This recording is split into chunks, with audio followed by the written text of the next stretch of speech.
Inilah sosok Iko Julian Junior, mahasiswa Fakultas Hukum Universitas Negeri Semarang, Jawa Tengah angkatan 2024 yang meninggal dunia penuh luka lebam di sekujur tubuhnya saat ikut demo.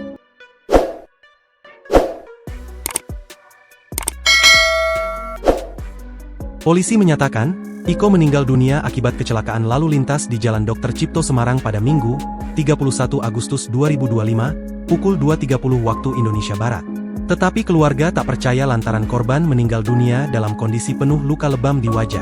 Apalagi saat diantar ke rumah sakit, Iko dibawa menggunakan mobil Brimob ke RSUP Karyadi Semarang. Keluarga menduga korban tewas akibat dianiaya polisi. Anggota Pusat Bantuan Hukum Ikatan Alumni FH UNES, Adi Putra Cesario kepada menyebut, pihaknya masih terus berupaya mengumpulkan bukti-bukti yang ada. Selain itu, sejumlah saksi kunci juga akan dimintai keterangan. Sementara, anggota Pusat Bantuan Hukum Ikatan Alumni FH UNES, Naufal Sebastian menjelaskan kronologi kematian Iko. Iko mulanya berpamitan pada ibunya hendak pergi ke kampus dengan memakai baju PDH-DPM, membawa tas ransel warna biru yang berisi jas alma mater, serta mengendarai motor sendiri, pada Sabtu, 30 Agustus 2025, pukul 17 waktu Indonesia Barat. Iko kemudian dijemput oleh temannya untuk pergi ke Jalan Pahlawan, Semarang. Dia memberi kabar kepada temannya yang lain melalui pesan WhatsApp bahwa dia hendak ke Polda Jateng untuk menjemput teman-temannya yang masih ditahan oleh pihak kepolisian. Sabtu, 30 Agustus 2025, sekitar pukul 23 waktu Indonesia Barat. Selepas itu, Iko tidak ada kabar. Keluarga kemudian mendapatkan informasi bahwa Iko dilarikan ke Rumah Sakit Karyadi Semarang. Naufal menuturkan, berdasarkan keterangan Satpam RS Karyadi, Iko diantar ke RS Karyadi Semarang oleh Brimob Polda Jawa Tengah dalam kondisi kritis pada Minggu, 31 Agustus 2025, sekitar pukul 11 waktu Indonesia Barat.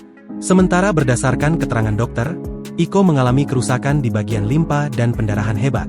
Iko lalu menjalani operasi. Naufal melanjutkan, selepas operasi tersebut, Iko ditemani oleh ibunya.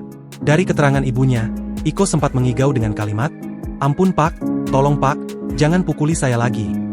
Iko mengucapkan kalimat yang sama hingga 3 kali. Sambil memegangi tangan anaknya, ibu Iko berbisik lirih agar memaafkan, bebernya.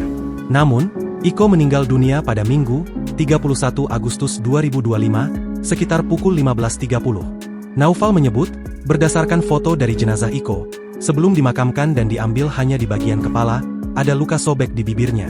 Ia mengatakan, dari keterangan polisi, Iko mengalami kecelakaan di Jalan Dr. Cipto, Kota Semarang, Jawa Tengah.